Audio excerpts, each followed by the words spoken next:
காலையில் எந்திரிச்சு சமைக்கணுமேங்கிற டென்ஷனை விட என்ன சமைக்கிறதுங்கிறது தான் நம்மளுக்கு ஒரு பெரிய டாஸ்காகவே இருக்குது.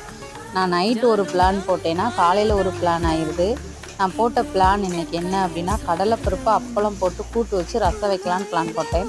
ஆனால் எங்கள் அம்மா என்ன பண்ணிட்டாங்க, பாவக்காய் கொஞ்சமாக இருக்குது, அதை மட்டும் இன்றைக்கி வச்சு காலி பண்ணிடு, நாளைக்கு நாளை கழிச்செல்லாம் நம்ம வைக்க மாட்டோம், நம்ம கோயிலில் கும்பாபிஷேகம் வைக்க போகிறதுனால அது வைக்கக்கூடாது, அதனால் ஒரு கொஞ்சமாக பாவக்காய் இருந்துச்சு, அதை இன்றைக்கி போட்டு வச்சிடலாம் அப்படின்னு சொல்லிட்டு அந்த ஐடியா பண்ணி இன்றைக்கி பாவக்காய் கூட்டு வச்சு, பட்டர் பீன்ஸ் கொஞ்சம் இருந்துச்சு, அதையும் அப்படியே ஒரு ஃப்ரை மாதிரி பண்ணிட்டேன். பட்டர் பீன்ஸை கிரேவியாக வைக்காமல் எல்லா பொடியும் போட்டு பட்டர் பீன்ஸ் குக்கரில் வேக வச்சு வறுத்து எடுத்துட்டேன்.